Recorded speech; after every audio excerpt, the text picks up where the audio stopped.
Bem-vindos a mais um episódio de E aí, professor? Oi, Walter. Olá, Martin. Você vai bem? Sim, eu já desentalei aquele sapo da minha garganta. Eu espero que ele não volte. Que bom. Nós vamos continuar com uma coisa interessante hoje. Uma coisa que realmente afeta a cada pessoa neste planeta. Exato.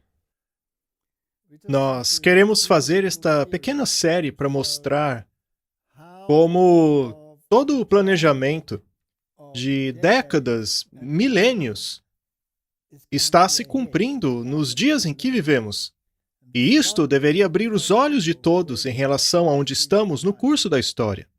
Para alguns pode parecer apenas história, algo que não nos afeta diretamente, sabe?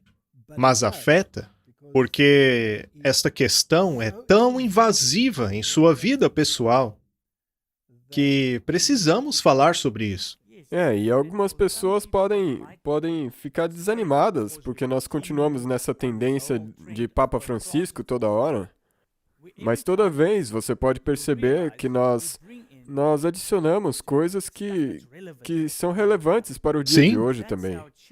Mas é assim que deveria ser, porque nós temos que ver como isso progrediu através das eras e culmina neste momento Correto? agora. Então aguente conosco aqui, porque isso é muito importante. Sim, pois se esquecemos o passado, não compreenderemos o presente. Correto. Vamos abrir com uma palavra de oração. Nosso Pai Celeste, muito obrigado por ter nos dado essa oportunidade de conversar, de ter essa conversa. Nós pedimos que Tu nos abençoes, ilumine nossas mentes. Em nome de Jesus, amém. Martin, continuaremos falando sobre a implementação de um plano de eras. Assim como Deus tinha um plano desde o começo, o plano da salvação, o inimigo tinha um plano também. E esses dois planos são opostos um ao outro e estão a ponto de colisão total nos tempos em que vivemos hoje. É por isso que é importante entender de onde ele vem, pois o diabo é o mestre do engano. Sim, Ou seja, ele vai implementar um plano que parece bom, sim, com certeza. mas que está em direta oposição àquilo que Deus representa. É um plano que parece ser favorável a Deus, mas que é completamente contrário a ele. Sim, e isso é tão verdade que se você ler alguns desses artigos, é tão coberto de açúcar que soa até legal. Mas como nós mencionamos já, se não parecer problemático, olhe mais a fundo. Porque como você disse, o camaleão não muda, é a cor que muda. Exatamente. Falaremos sobre direito natural, educação e ecumenismo. Todos esses assuntos são muito importantes. Poderíamos fazer mais de 50 palestras a respeito disso e ainda assim não esgotaríamos o tema, pois é muito profundo. Por exemplo, o sistema educacional que temos no mundo hoje. De onde ele vem? Como ele chegou a ser implementado do jeito que foi? Ao analisarmos a história, vemos que todas as universidades começaram basicamente como escolas confessionais. Mas o que elas são hoje? Exatamente o oposto. Tudo aquilo que é bíblico, que é associado a Deus, foi varrido do currículo delas e colocaram justamente o oposto. De onde veio isso? O modelo educacional como um todo. Eu acho que estou me adiantando, não? Tudo bem. Mas o modelo educacional em si veio da Universidade Gregoriana de Roma, ou seja, dos jesuítas. E eu sei que pareço um disco quebrado aqui, mas é um fato. Eles são os campeões da Contra-Reforma. Ou seja, o trabalho deles é destruir tudo aquilo que a Reforma construiu. E o direito natural, que é muito, muito antigo na história, precisa de alguma maneira ser implementado. E, finalmente, o ecumenismo, que é uma grande lavagem cerebral. Correto, porque se você usar direito natural e educação para fazer lavagem cerebral nas pessoas, então o ecumenismo será muito mais fácil de atingir. Correto? Muito bem, já preparamos o terreno aqui, não é mesmo? Voltemos um pouco ao papado anterior, apenas para mostrar quão importante a questão do direito natural é para a Igreja Católica. Bem, eu já falei muitas vezes sobre isso no passado, mas nunca é demais revisar o assunto, para que todos compreendam. Quando o Papa Bento XVI esteve nas Nações Unidas, ele denunciou as estratégias individualistas para a resolução de problemas globais. Ou seja, ele quer união, quer um governo mundial. Ontem, o Papa Bento XVI se posicionou nas Nações Unidas como defensor crucial dos direitos humanos e uma força para a paz. E alertou que, a menos que esses direitos humanos sejam considerados como dados por Deus, estarão sujeitos à erosão e revogação. Martin, eu já sei que dissemos isso muitas vezes antes, mas vamos recapitular. Os direitos humanos são a antítese da lei de Deus. Eles tentam adoçá-la para parecer que está em harmonia com a lei de Deus. Agora, existem sim alguns direitos aos quais Deus é favorável. Por exemplo, é um direito seu ter o direito de escolha. O próprio Deus se dispôs a morrer por ele. Mas o seu direito de escolha, nas mentes desse pessoal aí, é limitado pelo bem comum, que por sua vez é definido por Roma e contrário à lei de Deus. Por exemplo, o primeiro mandamento diz que não devemos ter outros deuses diante de Deus. Só que os direitos humanos dizem que você não tem o direito de interferir na religião de ninguém, ou mesmo de negar a existência da divindade de alguém. Em outras palavras, o mandamento dos direitos humanos diz: considere todos os deuses iguais. E é exatamente isso que estão introduzindo no currículo da educação. Vê como uma coisa está ligada à outra? Agora, nas escolas da Califórnia, as crianças devem entoar orações a certas divindades, porque, segundo eles, cada um tem um pouquinho da verdade. Portanto, de acordo com os direitos humanos, a ideia de não ter um outro Deus além daquele que tirou Israel do Egito é muito problemática, uma vez que todos devem adorar da maneira que bem entendem. Portanto, a idolatria é aceitável, não é? Sim, é assim que... Acontece que, de acordo com a mídia, não se pode blasfemar de nenhum Deus, exceto o da Bíblia. É correto. Não é? Portanto, o seu direito humano permite que você blasfeme a Cristo, mas não permite de jeito nenhum que se diga nada sobre nenhum outro Deus. Sim. Isso enfurece alguns. Podem colocar tudo abaixo em alguns países. Agora peguemos outro mandamento. Honre o teu pai e a tua mãe. Não, nos direitos humanos, o direito do filho é superior ao direito dos pais. É o oposto da lei de Deus. E quanto ao não matarás? Bem, o que dizer das leis pró-aborto? Alguns defendem até mesmo que se pode matar a criança recém-nascida, ou até 3 meses depois de seu nascimento. Todas essas leis se baseiam nos direitos humanos. Não valem nada. Elas negam os mandamentos. Pois é.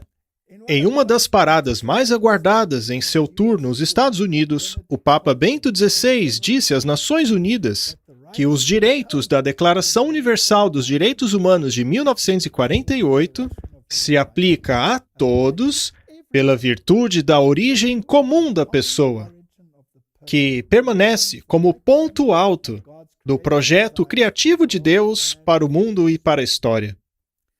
Bem, isso é verdade. Temos todos uma origem comum. A Bíblia deixa claro que Deus criou a humanidade a partir de um sangue. Mas isso não quer dizer que toda a humanidade está em harmonia com Deus. Correto. Elas se baseiam no direito natural inscrito nos corações humanos e presente em diferentes culturas e civilizações, disse ele. Ou seja, os direitos humanos são baseados no direito natural. E precisamos saber exatamente o que é isso. A visita de 6 dias foi uma resposta ao convite para falar na Assembleia, como os papas João Paulo II e Paulo VI haviam feito anteriormente. Ele elaborou a partir dos temas da paz e direitos humanos. Os direitos humanos, disse o Papa, são a chave para a segurança e paz mundial. Mais uma vez, temos aqui uma filosofia do direito natural, já que os direitos humanos se baseiam nisso, que por sua vez é contrário aos 10 mandamentos. Correto, e mesmo esse direito natural está gravado no coração humano, onde os mandamentos deveriam estar gravados. Correto, e vieram do coração de Deus. Então, mais uma vez, temos esse embate, uma forma contra outra. É importante entendermos isso. Se ele alega que foram dadas por Deus, mas são contrárias à lei de Deus, então qual Deus as originou? É mesmo. Enquanto esteve nessa missão global, ele também compareceu ao governo alemão, aonde também palestrou, o que é fascinante. Esse homem, portanto, vai a uma arena política, às Nações Unidas e a países individuais, especialmente os Estados Unidos e na Europa, aonde essas informações deveriam ser disseminadas. Mas o que ele disse lá é muito interessante. Temos aqui a sua jornada apostólica para a Alemanha, como foi descrita em 2011. E como está escrito em alemão, eu obviamente não vou ler, mas vou resumir. Ele basicamente está dizendo ao governo que, ao permitirem que ele falasse naquele fórum, eles estavam, desta maneira, reconhecendo o papel dele de representante da cadeira papal. Ou seja, ex-cátedra. Cátedra, catedral, da cadeira do bispo. Eles estariam reconhecendo como uma espécie de parceiro entre as nações. E isso é interessante, uma vez que igreja e Estado precisam se unir. E ele continuou dizendo, isto é necessário para o desenvolvimento judicial da humanidade. É imperativo que este reconhecimento também aconteça no campo judicial, ou seja, no campo das leis. Isto é fascinante. Então você tem um Papa visitando instituições governamentais e explicando qual é o papel dele e quais são as obrigações deles em relação ao Papa. Aqui ele se direciona à Congregação para a Doutrina da Fé. Para aqueles que não sabem o que é isso, este é o corpo dentro da Igreja Católica que determina doutrinas. É este corpo que explica as doutrinas e as apresenta ao mundo. E ele disse o seguinte naquele encontro: ao formarem suas consciências, os fiéis precisam prestar atenção aos sagrados e certos ensinos da Igreja. Isso não soa como infalibilidade? Sim. Muito bem. Uma vez que a Igreja Católica é, pela vontade de Cristo, a professora da verdade, é dever dela proclamar e ensinar com autoridade a verdade que é Cristo e, ao mesmo tempo, declarar e confirmar pela autoridade dela os princípios da ordem moral que brotam da natureza humana em si. Martin, isto esclarece tudo. A autoridade dela vem da infalibilidade. Sim. Ela não erra. Já falamos disso. Ela diz, então, proclamar a verdade, que é Cristo. Mas a pergunta é, qual Cristo? Pois há muitos Cristos. Um Cristo que não esteja em harmonia com a lei e o testemunho não é o verdadeiro Cristo. Correto? E então ela diz claramente que ela confirma, através da autoridade dela, os princípios da ordem moral que brotam da natureza humana em si. Do direito natural. Do direito natural da natureza humana em si. Mas a natureza humana não é caída? Sim. Você gostaria então, Martin, de formar a sua moralidade baseada numa natureza caída? Não. Se fizermos isso, o mundo ficará exatamente do jeito que está hoje. E é exatamente por isso que nós estamos do jeito que estamos. Portanto, meu amigo, este é mais um daqueles enganos cobertos de açúcar que os torna tão diabólicos. É inacreditável.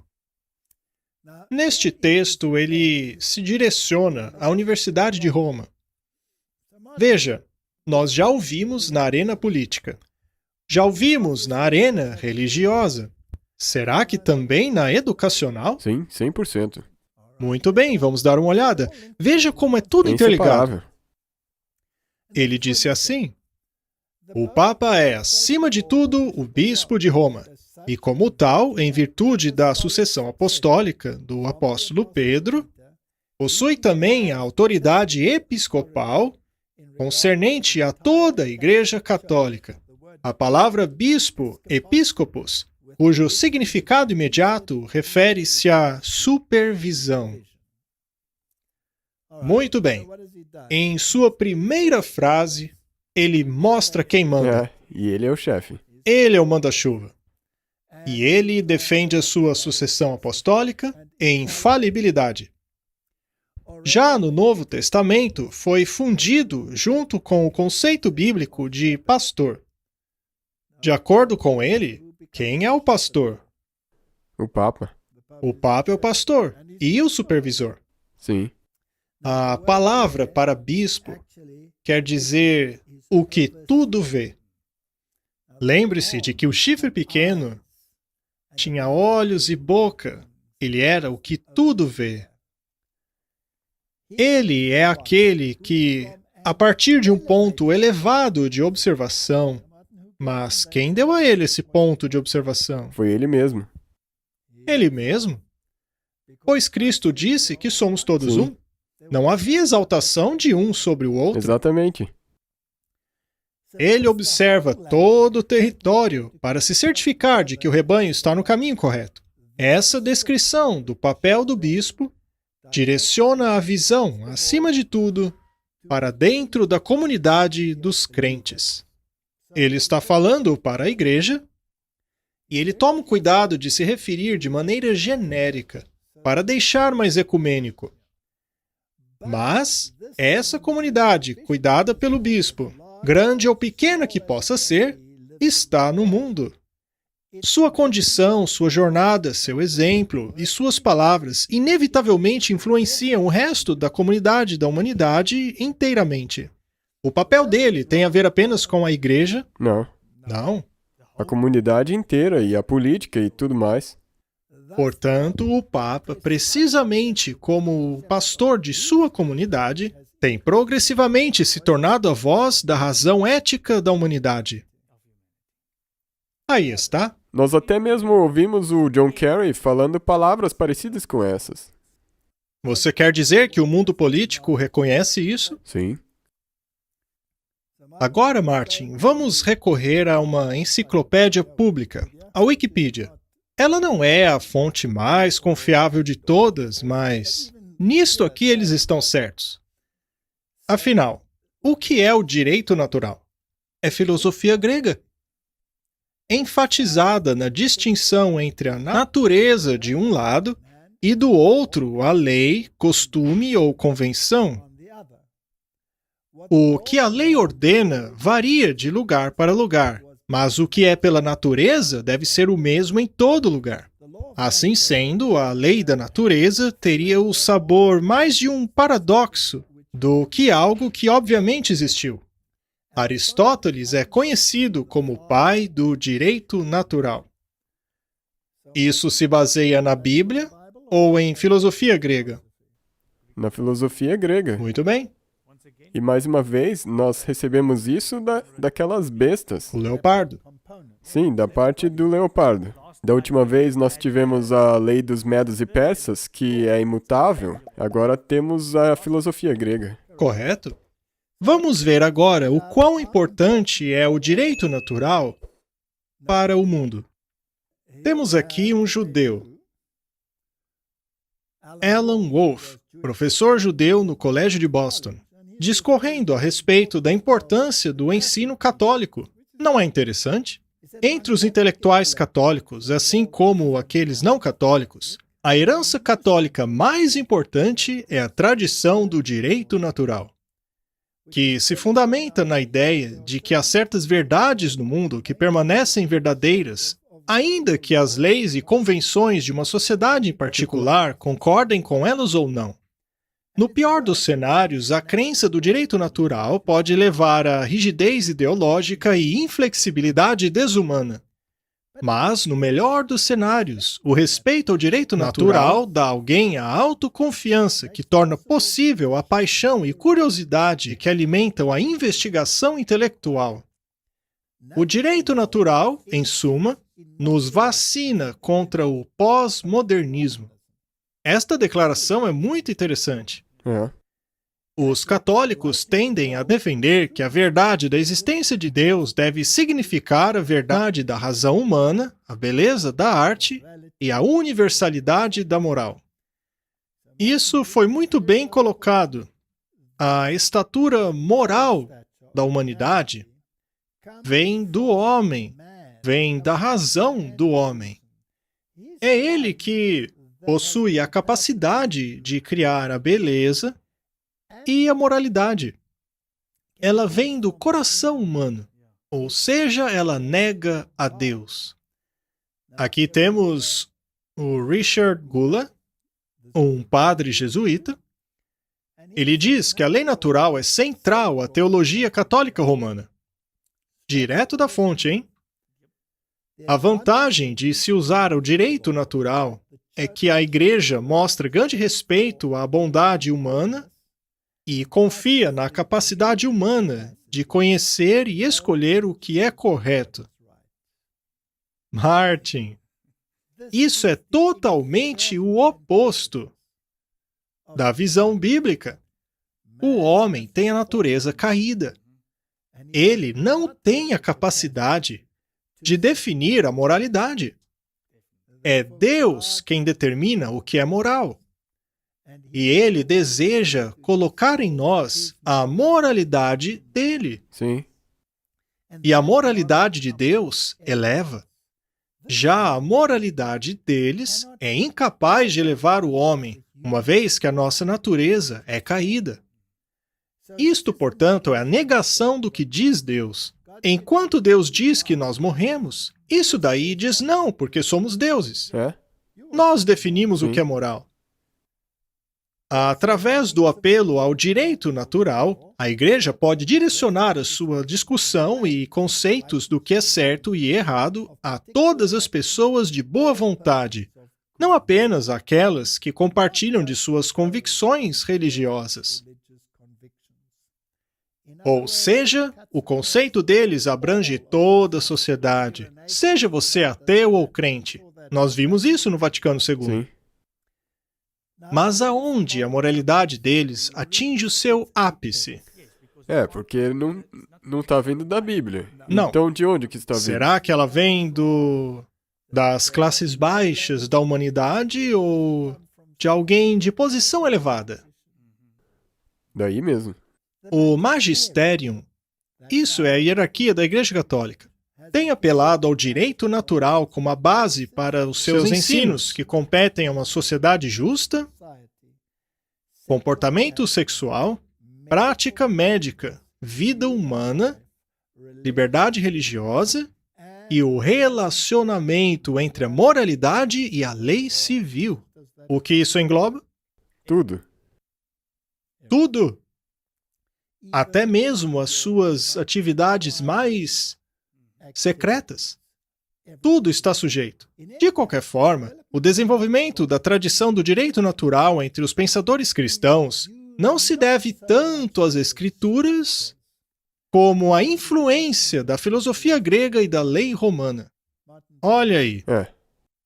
Mais claro impossível. Direto de um jesuíta. Não tem nada a ver com a Bíblia. É baseado na filosofia grega e na lei romana. Agora veja. Ao colocarmos a filosofia e a lei romana em conformidade, é o que Karl Rahner disse. É colocar a filosofia no reino da legislação humana. Ou seja, formular leis que são contrárias à lei de Deus. Correto. E, de novo, quem está escolhendo aqui O magistério? a liderança? Então, infelizmente, você tem este mesmo problema em todas as sociedades. Correto? A liderança está mandando em tudo. Tudo. E sujeitas àquela supervisão. Vejamos o que mais os jesuítas têm a dizer sobre isso. O uso pré-crítico das Escrituras. Só para deixar bem claro. A tradição moral católica alega ter recebido o seu conhecimento moral de duas fontes: as Escrituras e o direito natural. Vamos com calma aqui. Vamos ver. Por estar tão preocupada em encontrar um terreno comum para a moralidade, de forma que todos os povos possam abraçá-lo, a tradição católica tem dado proeminência ao direito natural como a fonte primária de seu conhecimento moral. Meu amigo, o que ele disse? Ele acabou de dizer que a Bíblia é secundária e só serve como enfeite. Sabe, Martin, eu cresci num ambiente católico. Na escola em que estudei, eu frequentava regularmente aulas de catequismo. E nunca me deram uma Bíblia, só o catequismo. Para eles, você não precisa da Bíblia. Então acaba que nós não podemos usar esse livro para nenhuma lição histórica, nenhuma lição moral. Não. Tudo tem que ser através do direito natural. Isso dá uma aparência bíblica para a teologia moral. Veja só, dá apenas uma aparência bíblica a essa teologia moral. A prova textual, na verdade, não permite que as Escrituras entrem no tecido da reflexão moral teológica. Se as pessoas não acordarem agora, elas jamais vão acordar. Mesmo em nosso meio, Martin, há pessoas dizendo que esse sistema mudou e que agora representa o cristianismo e o Deus do universo. Eu nem sei o que dizer, sério. Eu não sei nem como me direcionar a pessoas que pensam isso. Por terem estado sujeitos ao condicionamento histórico, os textos bíblicos precisam ser interpretados a fim de serem aplicados à situação contemporânea.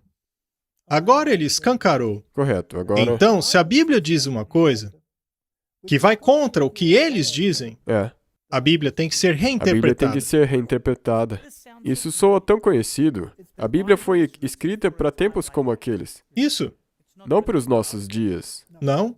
Tudo que é contrário ao que o direito natural diz. Vamos ver como eles desenvolvem isso. Tarefa exegética, ou seja, a maneira de se ler a Bíblia. A tarefa exegética procura determinar o que o texto diz em seu contexto original. Tudo bem, essa definição está correta. Será que o apóstolo Paulo tinha a mesma realidade em mente quando ele condenou a homossexualidade que nós temos quando usamos o termo na luz do nosso entendimento da psicologia e antropologia? Veja, é assim que funciona. A Bíblia condena uma coisa que o direito natural aprova. Quem tem que ceder?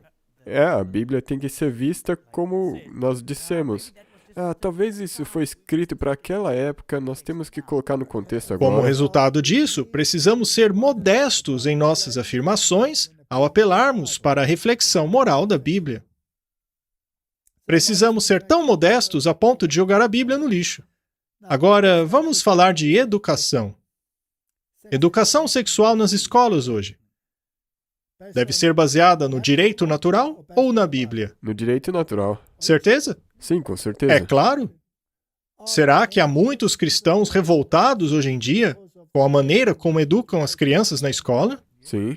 E qual a origem do mal? Da hierarquia. Qual delas? Do magisterium. Não, a Igreja Católica não tem influência sobre nós.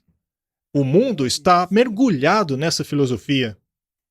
E ela é totalmente contrária a Deus. Vejamos agora a tarefa ética humana, que basicamente é pregar aquilo que você entende da Bíblia. Homilética, não exegese. A hermenêutica procura estabelecer o sentido do texto para hoje, que não é o mesmo do sentido que está lá no texto. Por isso, Martin, que é tão melhor utilizarmos uma tradução dinâmica equivalente, qualquer uma que você goste, contanto que não seja direta, porque aí fica muito difícil distorcer aquilo que Deus disse. Fica difícil inserir o direito natural. Portanto, é melhor lermos uma tradução bíblica que facilite para nós, que já tenha sido digerida pelo direito natural. Por exemplo, nós não vivemos conscientemente aguardando um final iminente do mundo, como era o caso do período do Novo Testamento. Essa visão escatológica influencia a maneira como interpretamos as exigências radicais de Jesus quanto à proclamação do reino de Deus. Ou seja, não se estresse, o fim do mundo não virá. Não. Essa filosofia é da Bíblia ou da Igreja Católica? Ah, com certeza católica romana. Eles creem no milenianismo. Para eles, o mundo não vai acabar, pois a Igreja vai reinar. E é aí que queremos chegar. Esse slide diz tudo, Martin. A gente pode ir para casa agora. Mas vamos ficar. Isso é a Igreja Católica. É. E Mas é só eles que estão nisso. é só eles, não precisamos nos preocupar. Ainda que esteja nas nossas escolas, Os legislações, nossos governos. está em todo lugar. Mas não tem problema nenhum. Vamos ao Christian Institute. Esse é o novo arcebispo de York. Esta é a tradição anglicana. E segundo ele, a Bíblia deve se encaixar com a cultura atual. Não é exatamente o mesmo que disse o jesuíta? 100%. Chegaram até o ponto de criar bíblias com neutralidade de gênero. Exato. Tem que se adaptar à cultura atual. Exatamente. Reinterpretando as Escrituras. Apesar do bispo Cottrell reconhecer as passagens bíblicas sobre o assunto, ele disse que elas são meramente parte de nossa história e herança. Mas o que podemos fazer é reconhecer que aquilo que sabemos agora sobre o desenvolvimento humano e sexualidade humana requer que olhemos de novo esses textos para ver o que eles realmente estão dizendo à nossa situação. Porque o que conhecemos hoje, eles não conheciam naquela época. Não é uma pena que Paulo era tão desinformado? É. Eu sinto muito. Se ele conhecesse o direito natural, ele não se confundiria tanto. Para mim é incrível como eles fazem das pessoas da Bíblia, as gerações anteriores, há milênios atrás, como se fossem estúpidos. Toda a Escritura é Ensinada para nossa correção. inspirada por Deus. Sim. Martin, o mundo protestante e o católico decidiram agora cantar a mesma música. É. É o que estão fazendo. Voltemos ao jesuíta Richard Gula. Uma vez que essa abordagem defende que a lei deve refletir as exigências da natureza, ela permite que o ensinamento moral seja traduzido como lei. Igreja e Estado se unindo. Não é mais só filosofia, agora é lei. E a lei de Roma deve ser a base legal de todas as legislações do planeta. O entendimento comum da lei é definido por São Tomás. Mais uma vez, estamos falando de Tomás de Aquino. Uma ordenança da razão promulgada pela autoridade competente a favor do bem comum. E esse é o mesmo cara que disse Que se pode que roubar. você pode roubar. Essa autoridade competente a que ele se refere não é Deus, mas a de alguém que diz ex cátedra a partir do trono papal, em sua posição catedrática. Para o racionalista, algo é ordenado porque é bom. A perspectiva racionalista, comumente identificada com Tomás de Aquino, tem interpretado estritamente os elementos pertencentes à lei, a razão e o bem comum, como também interpretado largamente elementos pertencentes ao legislador, promulgado e autoridade competente. Basicamente, o que ele está dizendo é que a nossa lei, a nossa moralidade, vem da razão, vem da capacidade humana. Mas ele também fala do legislador, que, é claro, é o bispo de Roma. O que nos leva à questão da educação. Já fizemos uma alusão ao fato de que essa filosofia é a base de nossa educação hoje. Martin, se você estiver preocupado com as almas de seus filhos, então talvez, por causa da educação que temos hoje, a educação doméstica não soe tão má assim. Falemos sobre a questão da educação. Você se lembra de quando o Papa falou às Nações Unidas, dizendo que eles deveriam ser a força motriz? A nova educação, portanto, é a educação baseada no direito natural e na razão humana, na capacidade humana, e deve ser aplicada em todas as escolas. Eu me lembro que no nosso país, por volta do ano 2000 ou um pouco antes, eles tiveram isso chamado de Currículo 2000, e que todo o sistema de educação Tudo devia ser mudado. É isso mesmo. Agora, vamos voltar na história para ver a origem de tudo isso. Yutant, um dos secretários-gerais das Nações Unidas, disse: "O mundo não vai mudar e encontrar a paz se não houver uma nova educação." É uma questão de tolerância, Martin. Se o seu direito natural lhe diz que o seu estilo de vida, ainda que seja totalmente contrário ao estilo de vida bíblico, não será aceito por algumas pessoas, essas pessoas, portanto, precisam mudar em favor do bem comum. Mas a mudança nunca acontece lá em cima. A mudança sempre acontece lá embaixo, em Jericó. O antigo diretor da Organização Mundial de Saúde, Dr. Brock Tilson, disse o seguinte: "Para atingir um governo mundial, é necessário remover das mentes dos homens o seu individualismo, sua lealdade às tradições familiares, patriotismo nacional e dogmas religiosos." Essas coisas são atacadas hoje em dia? Todas elas. O individualismo, por exemplo. O Papa fala mal disso? Constantemente. E a lealdade às tradições familiares? A unidade familiar tem sido completamente destruída. E eles dizem toda hora que nós temos que proteger a família, que temos que descansar num dia de descanso, mas por outro lado eles destroem a família. É isso mesmo. E eles têm atacado o patriotismo nacional? Ah, sim. Sim.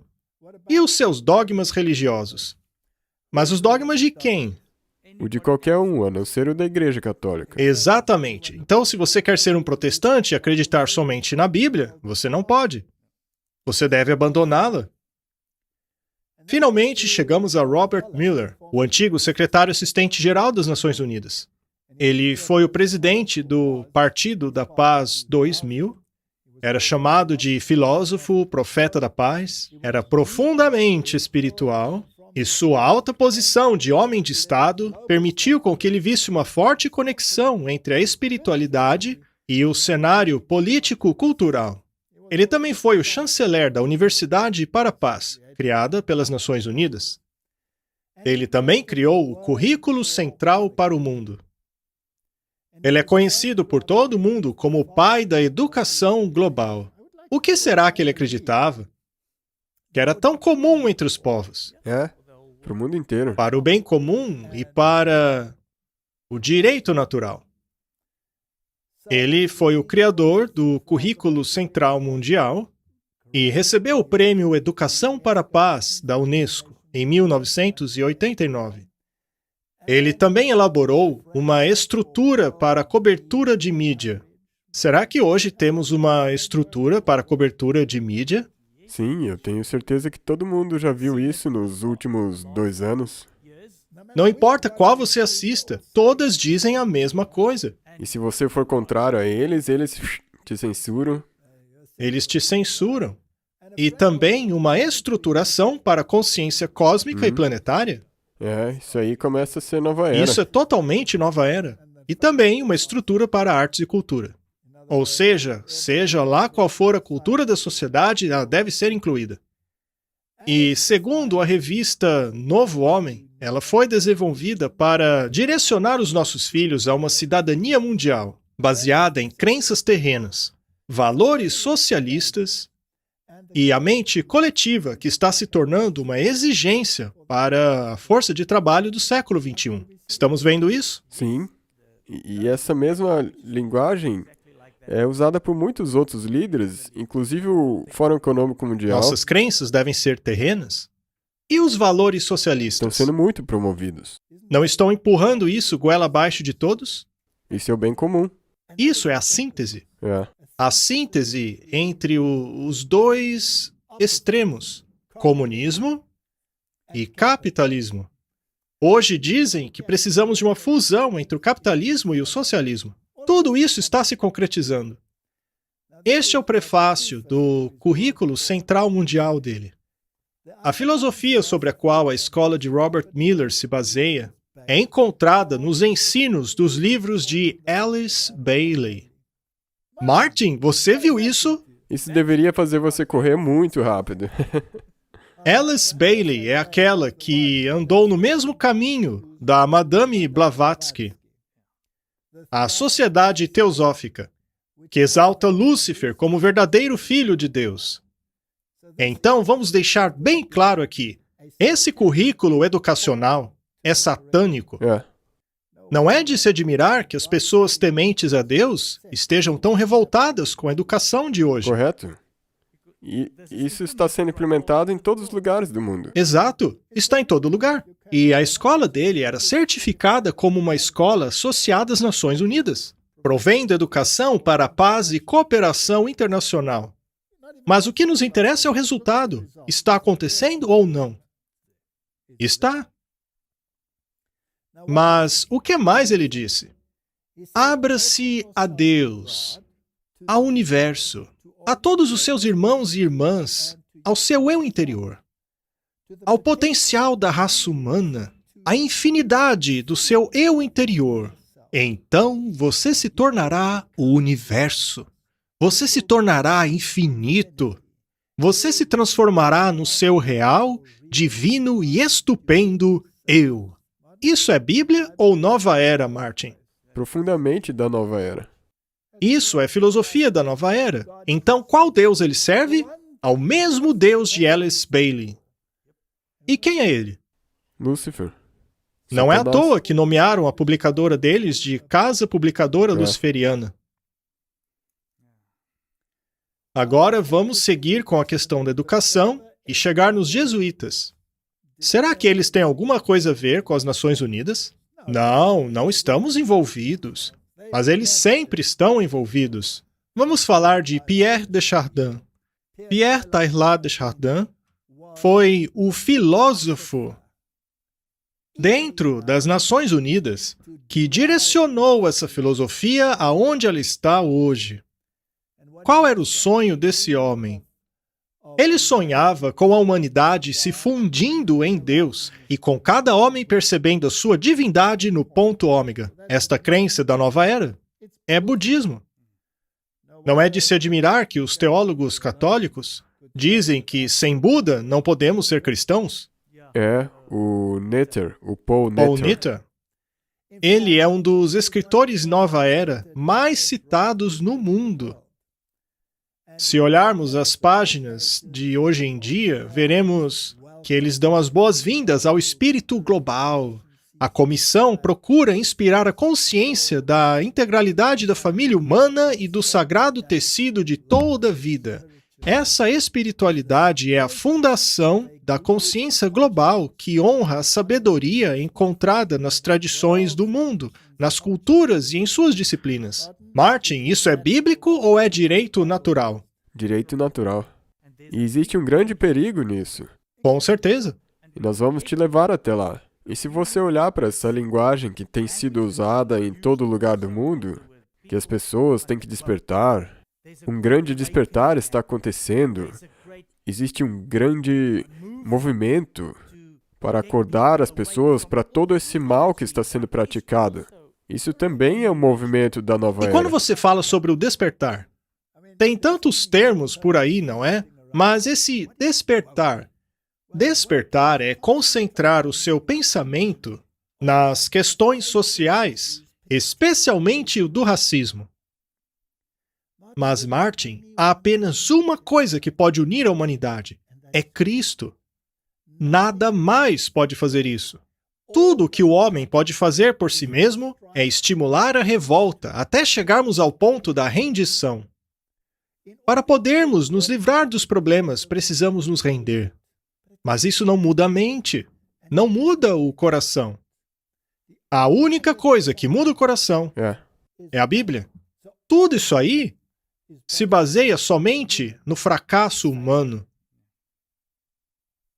Vejamos agora a implementação de tudo isso pelo Papa Francisco. Tudo isso que nós vimos agora, que estava um pouco adiante na história, vamos ver se ele se afastou disso. Exato. Segundo o Papa, o Pacto Global da Educação traz em si a semente da esperança. Vamos ler apenas a porção em negrito. Ela deve apresentar a esperança, que pode estilhaçar o determinismo e fatalismo e egoísmo do mais forte. Deve estilhaçar o conformismo do fraco, assim como a ideologia dos utopianos como único caminho adiante. O Papa destacou que a educação é o antídoto natural contra a cultura individualista, que às vezes se degenera em um culto ao próprio eu e a primazia da indiferença. Muito bem colocado. Ele está nos dizendo para nos livrarmos do individualismo. Sim. Ou seja, jogue fora o direito que Deus lhe deu de escolher a sua moralidade baseada na fonte que você deseja escolher. Sim. E eles vão escolher para você. Eles escolhem. E isso também diz respeito aos países individualistas. Isso. É muito específico quando ele menciona isso também. E a questão do despertar está envolvida em tudo isso. Eles têm várias cartas à disposição deles. Por exemplo, a pobreza. Agora, é claro que a pobreza é uma desgraça. Não estamos diminuindo o seu impacto. Mas utilizar a pobreza como uma ferramenta para se livrar das doutrinas bíblicas é algo extremamente perigoso. E eles são tão espertos, porque eles usam isso de tal maneira que parece que eles estão fazendo uma ligação com a Bíblia, que você tem que amar o seu próximo como a ti mesmo. Eles usam essas frases, mas olhe mais a fundo. Essa não é a única coisa que eles estão promovendo.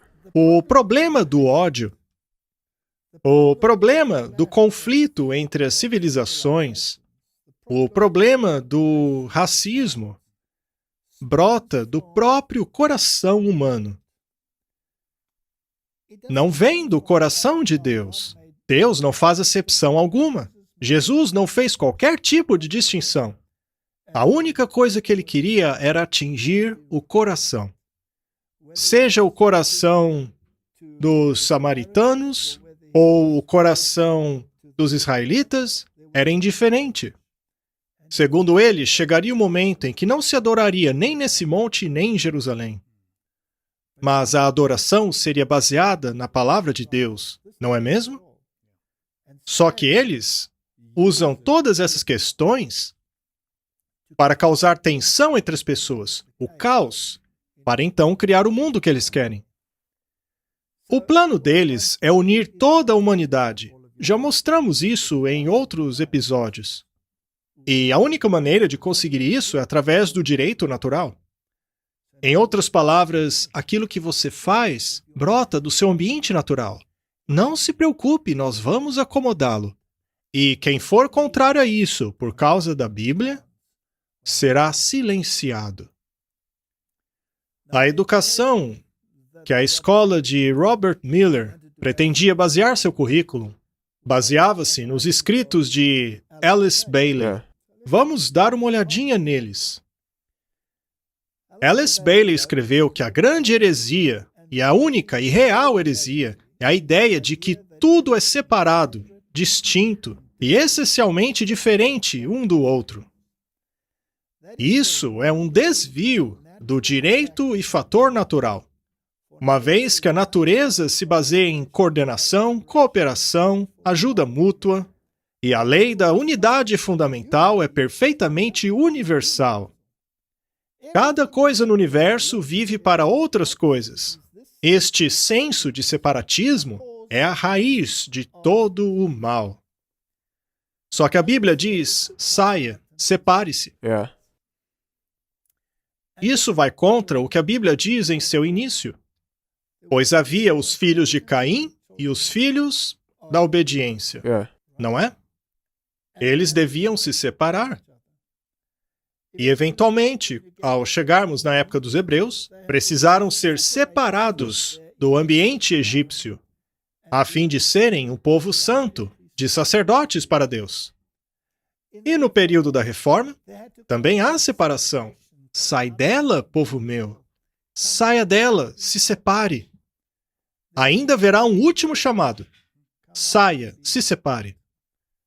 Esse, portanto, é um contra-chamado. É o oposto do chamado bíblico. E esse chamado final, ele já não começou? Com certeza já começou. Na verdade, é sobre ele que estamos falando agora. Pois eu preciso tomar uma decisão. Se eu quero participar disso, de um mundo que gira em torno do direito natural, contrário à palavra de Deus, que reinterpreta tudo o que a Bíblia diz de forma a encaixá-la no modelo atual, ou então eu devo me separar do mundo e me tornar a escória dele. Sim. Para seguir a Bíblia. É uma escolha. É o senso de separatismo pessoal, de pensar que alguém é separado dos outros, totalmente diferente, que impede o indivíduo de tornar-se o Deus que há dentro dele. Martin, isso não remete ao Jardim do Éden? Sim. Aquelas duas filosofias do início também estão presentes no fim dos tempos. E, mais uma vez, estão em oposição direta uma à outra. Nada mudou. A batalha tem sido a mesma, desde o começo. Vamos a 2 Coríntios, capítulo 6, verso 17. Portanto, saiam do meio deles, separem-se, diz o Senhor. Não toquem em coisas impuras, e eu os receberei. Direto ao ponto. Mas eles chamam isso de heresia. Sim, 100%. Eles estão chamando isso de heresia. Apocalipse 18, 4 e 5. E ouvi outra voz do céu que dizia, sai dela, povo meu, para que não participe de seus pecados. Pecado é a transgressão da lei de Deus. O direito natural diz que a Bíblia precisa ser reinterpretada, de forma que o pecado não é mais pecado e perfeitamente aceitável a todos. E nós vamos ensinar isso aos seus filhos. Se você não se conformar, faremos leis para nos certificar de que você o faça. Porque já os seus pecados se acumularam até o céu e Deus se lembrou das suas iniquidades. Há um chamado para a separação, mas há um contra-chamado para a união. A Alice Bailey diz que separar-se é pecado. Ou seja, o que Deus diz é pecado. E o ecumenismo diz a mesma coisa. Exatamente. Você vê como um não existe sem o outro? Não, porque essa é a base. Direito natural, e então você pode alcançar o ecumenismo. Correto? De volta ao Papa Francisco. O Papa Francisco tem algo a dizer sobre o lazer. Leiamos as partes em negrito. Ao responder à questão, precisamos redescobrir o sentido do lazer? O Papa Francisco responde: junto à cultura do trabalho, precisa haver a cultura do lazer e gratificação. Em outras palavras, as pessoas que trabalham precisam de tempo para relaxar, para ficar com suas famílias, para curtir elas mesmas, para ler, ouvir música, brincar. Mas isso tudo é destruído em larga escala pela eliminação do descanso no dia do sábado. Cada vez mais pessoas estão trabalhando no domingo, como consequência da competitividade imposta por uma sociedade consumista. Nestes casos, conclui ele, o trabalho acaba desumanizando as pessoas. A ideia de um católico exaltar o sábado soa especialmente estranho nos Estados Unidos. Os católicos americanos nunca foram grandes proponentes do sabatanianismo, observando o domingo como dia especial, como dia de descanso. Essa era uma coisa dos protestantes. Martin, ele é muito astuto. Ele diz que precisamos de um dia de descanso e cita o domingo como esse dia e diz que até os protestantes têm essa ideia. Na verdade é a ideia deles. Ele não é esperto? Então, mais uma vez, ele acaba negando o que a Bíblia diz. Ele vai contra ela em todos os pontos. E agora é assim que eles trazem o ecumenismo. Não somos somente nós que estamos dizendo isso, os protestantes também estão dizendo. Então nós poderíamos nos unir nisso. O Papa disse recentemente que o direito à propriedade é um direito secundário. O Papa Francisco enviou uma forte mensagem nessa quinta durante uma videoconferência com a Organização Internacional do Trabalho. Ele afirmou que o direito à propriedade é um direito secundário e não primário. E mais uma vez falando aos sindicatos. Sim, aos sindicatos. Mas, Martin, nós já citamos em um episódio anterior o livro Megalomania Eclesiástica. A Igreja Católica Romana alega o direito à propriedade somente para ela.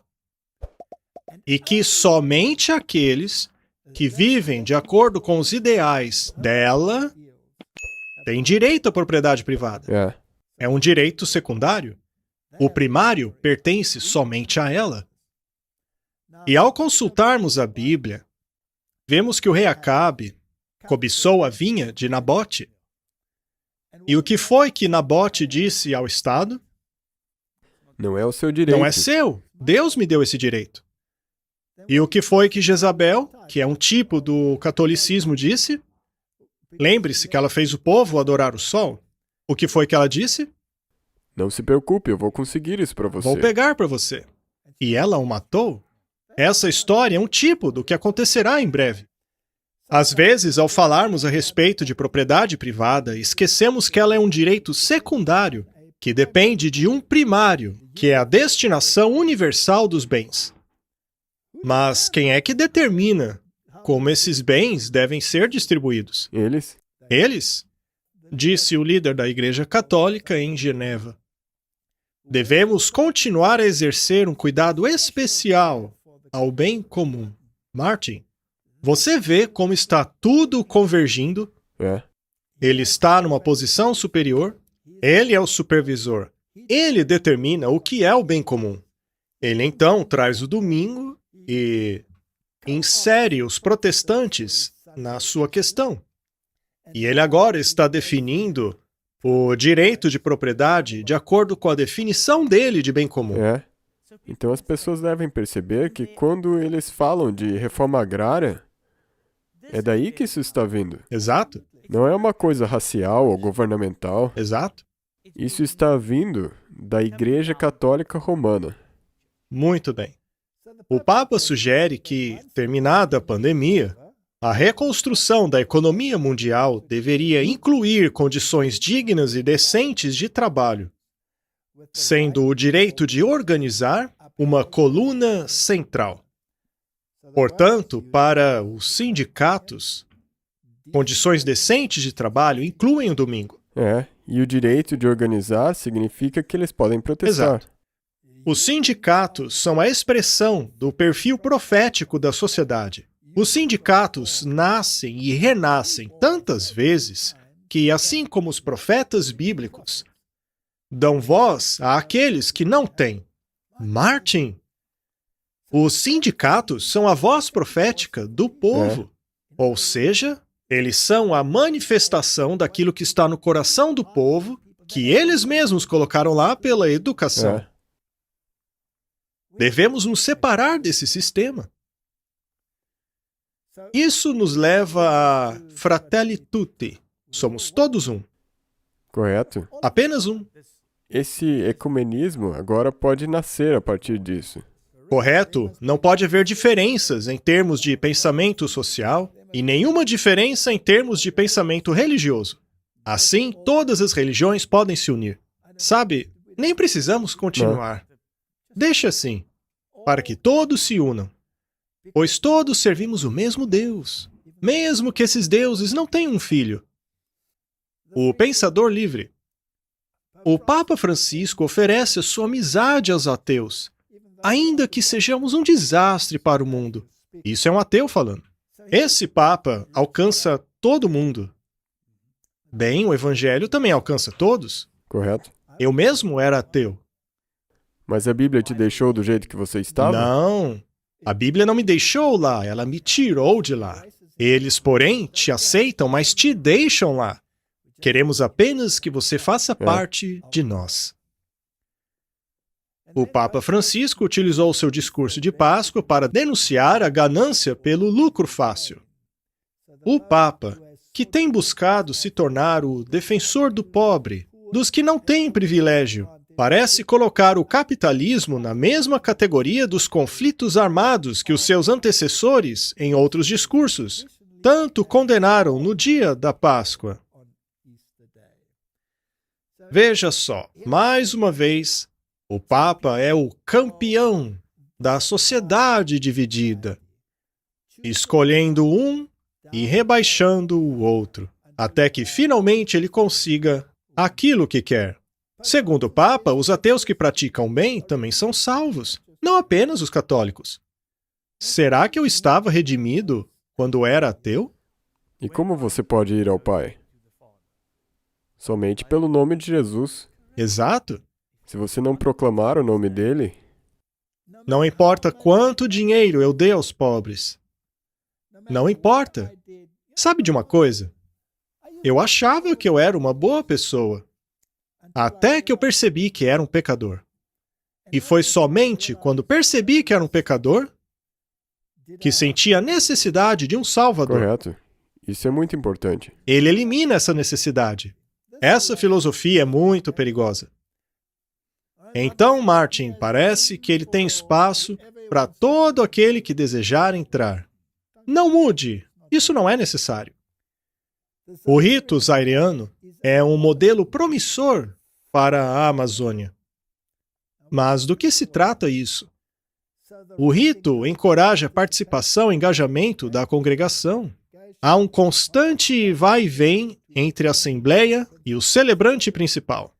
Os congregantes movem-se graciosamente na igreja como uma expressão de sua alegria e fé. Qualquer cultura se encaixa perfeitamente. Vibração cultural e espiritualidade, um modelo para o rito amazônico, um convite às liturgias inculturadas. Veja essa terminologia, Martin. Eles só se importam com liturgia.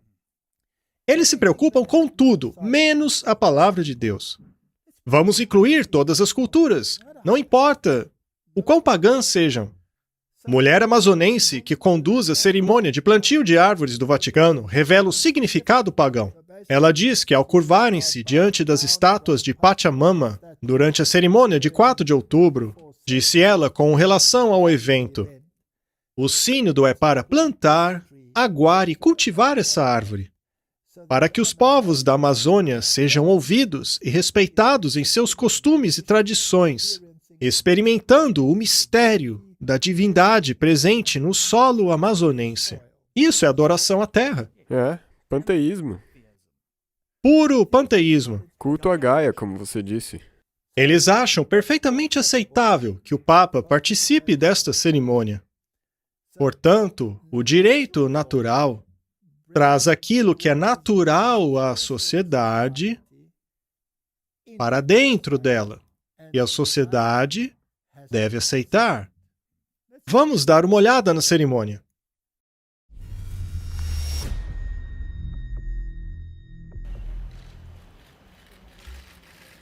Papa Francisco abençoa a estátua de Pachamama. Nossa Senhora da Amazônia, dádiva de vida. E eu te imploro que a Igreja...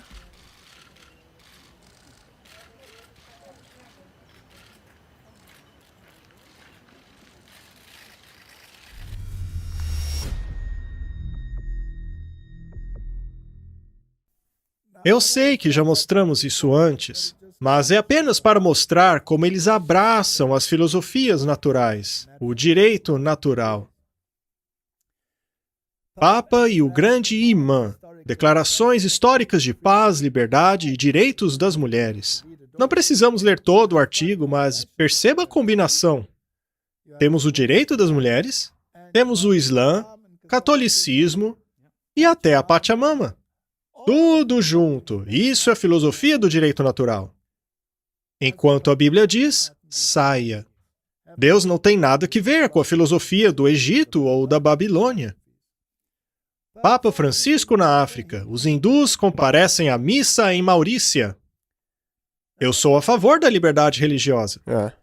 Todos podem acreditar naquilo que querem acreditar. Eu sou contra a forçar qualquer tipo de crença. Mas eu posso pregar o Evangelho. Sim, e se eu quiser estar em ecumenismo com você, então temos que acreditar na mesma coisa. Eu certamente não acredito na mesma crença de alguém que nega os princípios da Bíblia, seja do Islã, ou de uma religião pagã, ou filosofia da nova era, tudo aquilo que eles estão aceitando.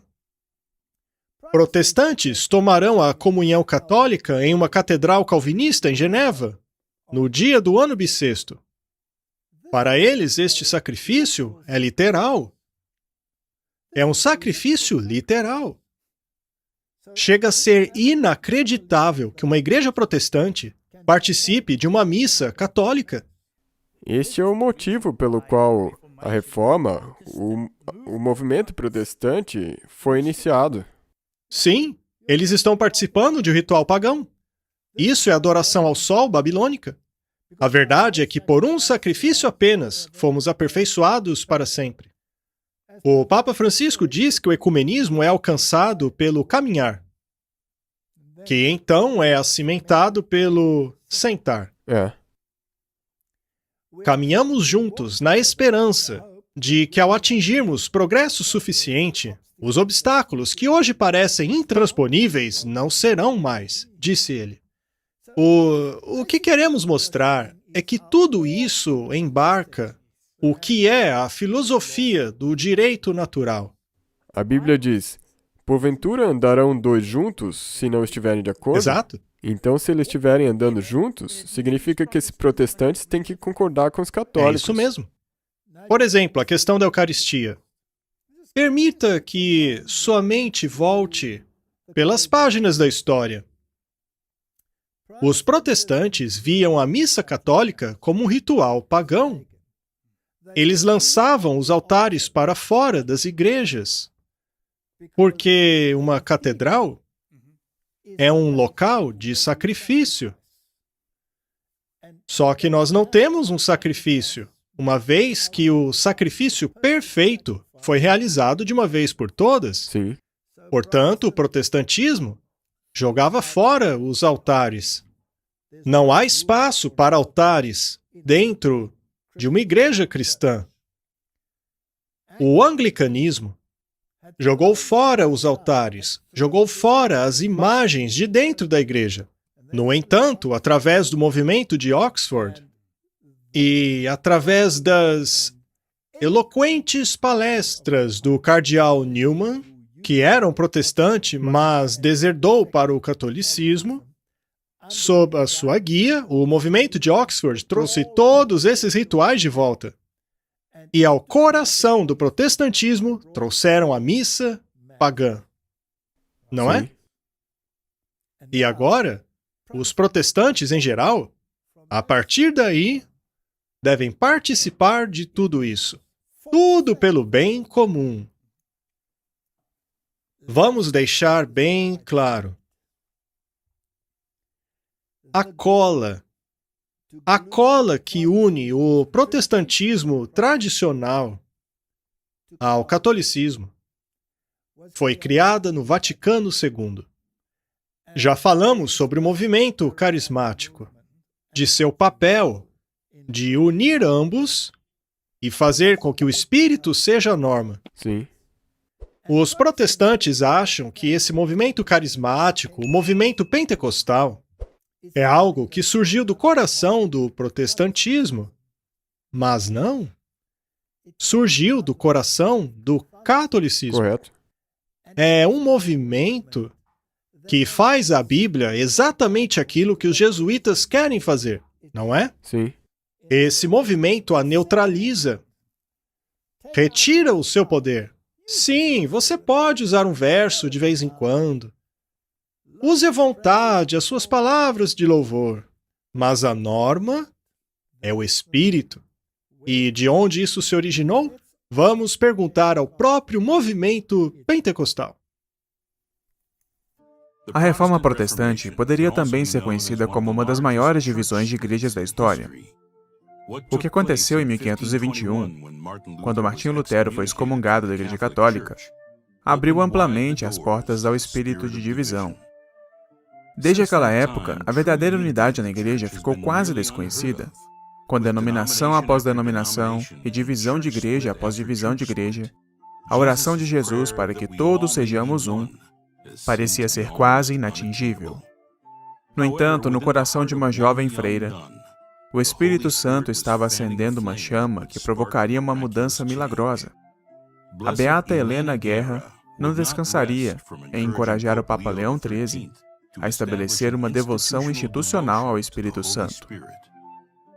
Ele dedicou seu pontificado à reunião de todos os cristãos e, no primeiro dia de 1901, invocou o Espírito Santo sobre toda a cristandade para inaugurar o novo século. Naquele mesmo dia, em Topeka, Kansas, o movimento pentecostal acendeu a chama quando uma jovem começou a falar em línguas, após a invocação do Espírito Santo ter sido feita por um evangelista leigo. Após o derramamento pentecostal de 1901, um avivamento começou em 1906 na Rua Azusa, trazendo mudanças reais e duradouras na vida daqueles cujos corações foram tocados. Os anos se passaram, trazendo pequenos sinais de esperança na Igreja Católica. Assim como o Papa Leão XIII orou por um derramamento do Espírito Santo em 1901, o Papa João XXIII orou em 1962 para que Deus renove suas maravilhas em nossos dias, como por um novo Pentecostes. Essas orações finalmente começaram a ser atendidas em 1967. Esse novo mover do Espírito Santo não aconteceu nas mãos do clero, mas sim entre um grupo de estudantes católicos da Universidade de Duquesne. E rapidamente se espalhou para a Universidade de Notre Dame, e foi então vivenciado na Igreja Católica em 1970. Este movimento carismático mundial inclui atualmente cerca de 700 milhões de pessoas, das quais 160 milhões são católicas. Esta renovação carismática cresceu de pequenos grupos de oração para conferências nacionais e internacionais. A magnitude da mudança que estava por vir por causa dessa abertura e acolhimento ao Espírito Santo não foi inicialmente conhecida. Pela grande obra do Espírito Santo, essas paredes divisionais de 500 anos estão caindo. Os eventos históricos no início da renovação carismática são significativos para a unidade, não apenas entre os cristãos individualmente, mas também para a unidade em toda a Igreja mundial. A separação entre a Igreja Católica e os luteranos, iniciada nos anos 1500, foi revertida, quase 500 anos depois, em 1999, por meio da Declaração Conjunta sobre a Doutrina da Justificação. Juntos, eles declararam que o próprio Cristo é a nossa justiça, somente pela graça, pela fé na obra salvífica de Cristo, e não por qualquer mérito de nossa parte, somos aceitos por Deus. O entendimento comum da justificação pela graça de Deus por meio da fé em Cristo construiu uma ponte, reunificando as igrejas. E isso é só o começo. Em todo o mundo, cristãos de todas as denominações, raças e línguas estão se unindo e novamente se tornando o corpo de Cristo. É agora que quase chegamos à unidade de nossa fé que o mundo poderá saber que somos seus discípulos. Alguém devia dizer um amém bem forte.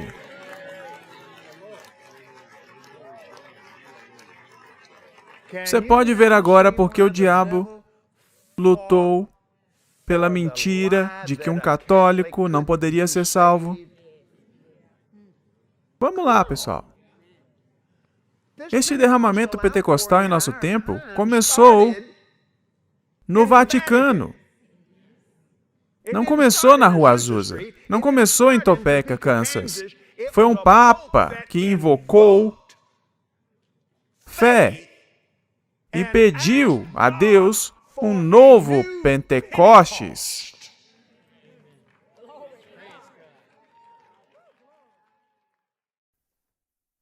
Martin, de acordo com Kenneth Copeland, onde se originou o movimento ecumênico? No Vaticano. E através de um papa. Por um papa? E levou a quê? A uma reunificação. Sim.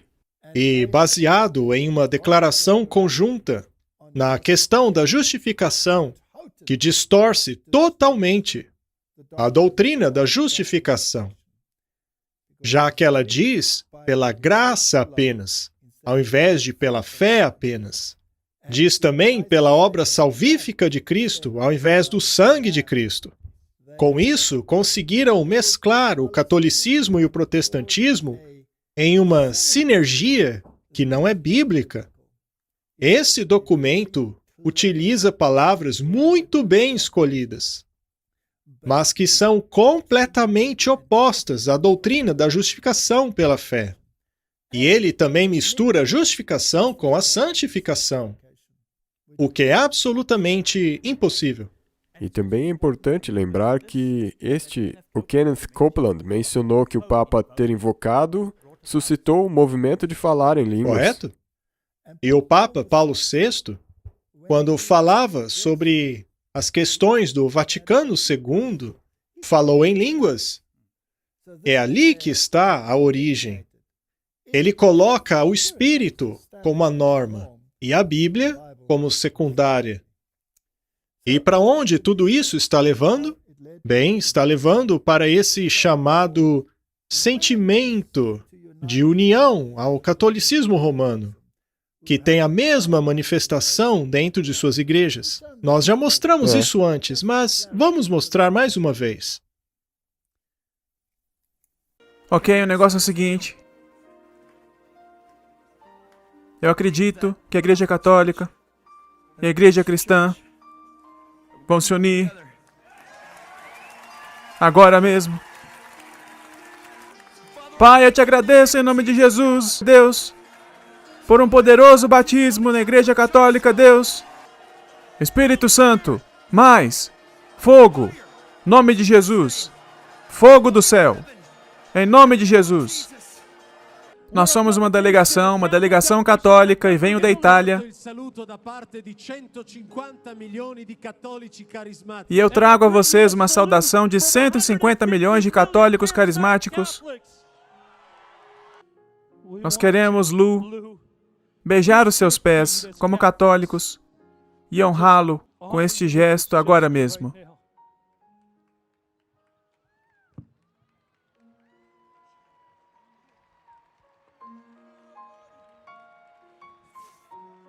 Ergam-se! Católicos em todo o mundo. 1 bilhão de almas de católicos para entrar no reino de Deus. A hora está chegando. As correntes estão quebradas. A libertação do Senhor sobre cada católico do mundo, para que eles vissem o batismo do Espírito Santo. Um avivamento surgirá na Igreja Católica como nunca antes. Isso é coisa sagrada.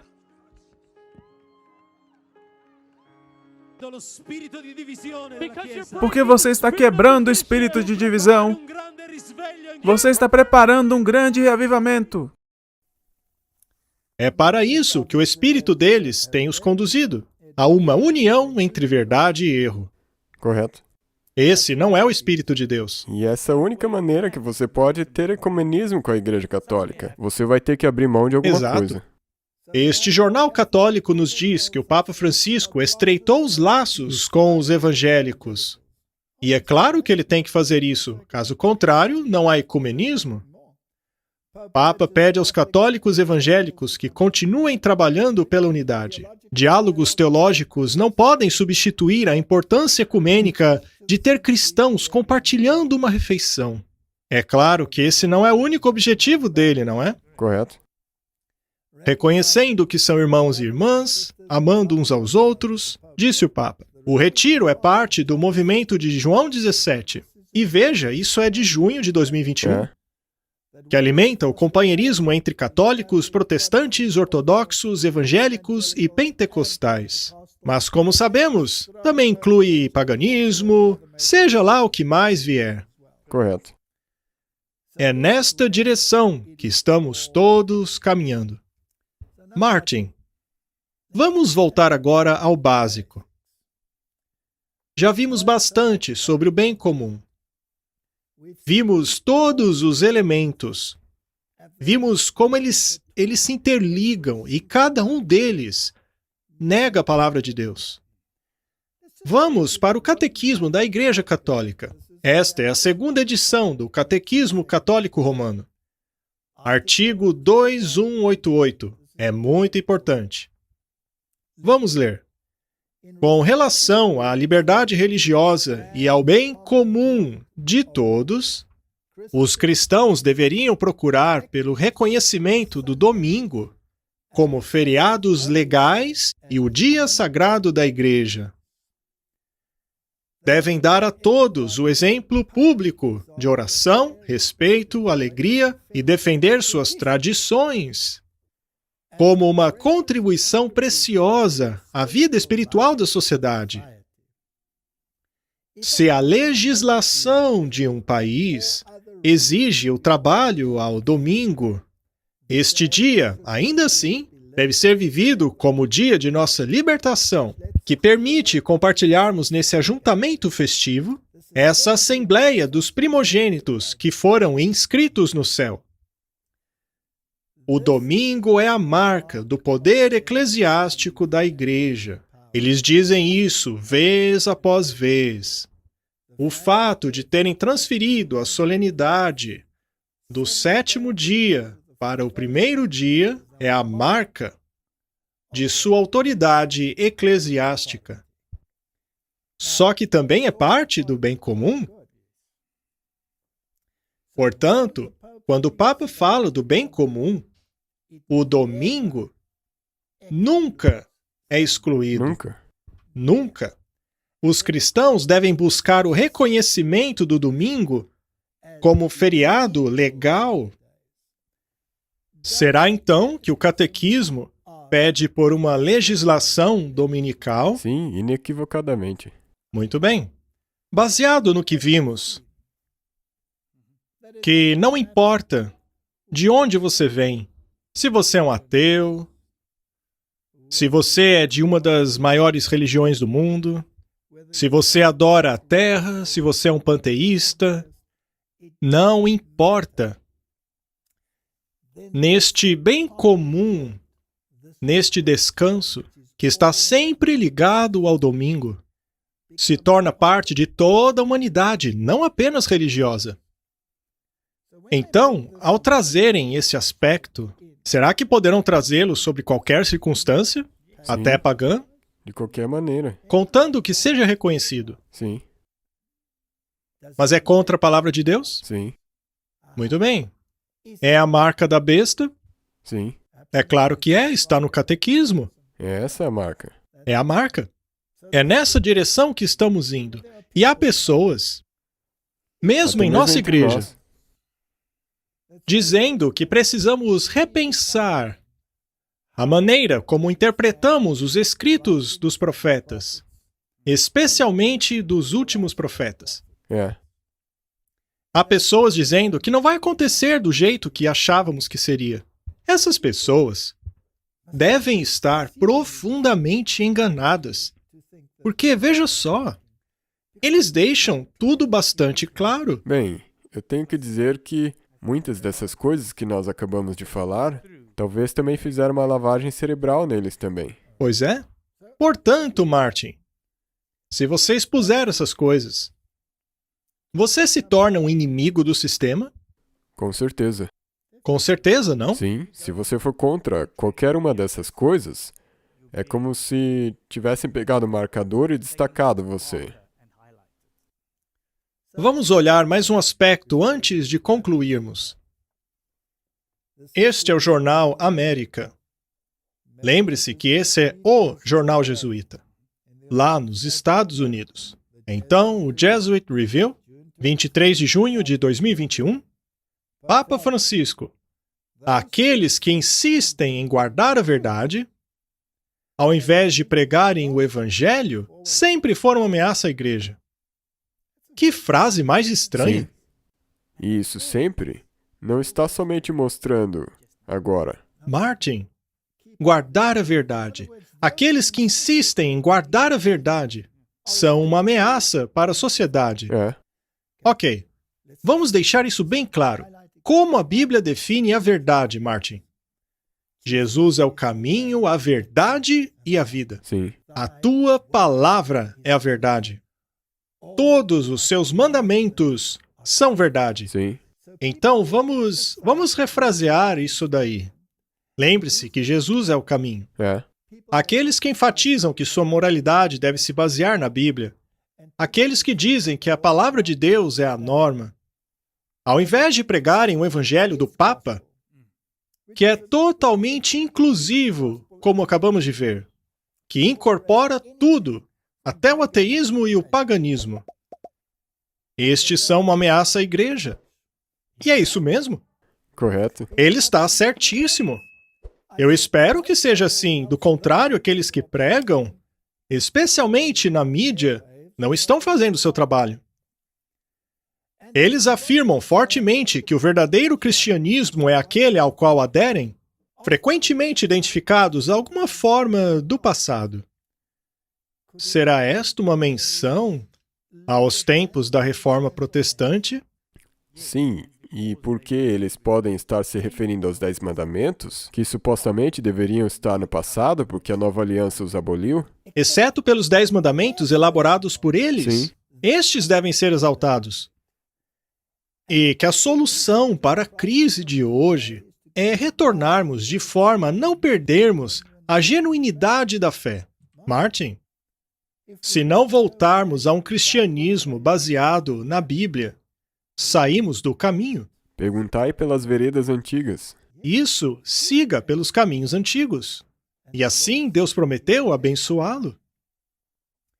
Uma das características desse procedimento é a inflexibilidade. Comparadas à pregação do Evangelho que nos torna livres, que nos faz felizes, esse pessoal é rígido.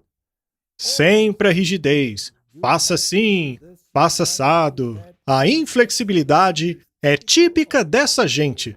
Martin, olha só quem está falando. Sim. Não é ele que sempre está dizendo, guardem o domingo? Não é esse o homem que diz, vocês devem tolerar todo tipo de mal. Do contrário, Sim. não se encaixam no bem comum. Você tem que fazer tudo pelo bem comum. Só que, de acordo com ele, isso não é inflexibilidade. É liberdade, porque é baseada no direito natural. Os novos pregadores não sabem o que é humildade, não sabem o que é fraternidade. Fraternidade para eles é aceitar tudo que faz parte desse sistema. É o caminho da mansidão, da obediência confiante. E eles não sabem o que são essas duas coisas. Com licença, mas obediência a quem?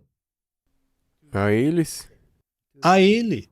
Martin, eu espero que quando a hora chegar de escolher entre a obediência a Deus e a obediência ao sistema, que tenhamos integridade moral suficiente, não oriunda de nós mesmos, mas de uma fonte superior, para nos apegarmos ao assim diz o Senhor. Com certeza.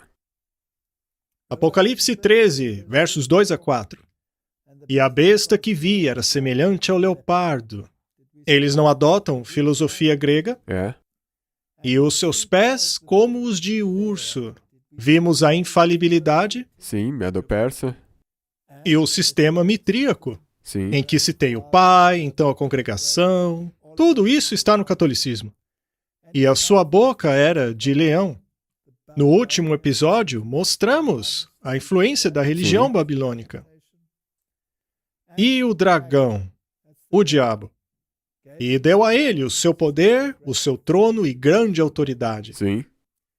E vi uma de suas cabeças ferida de morte, mas o ferimento foi curado.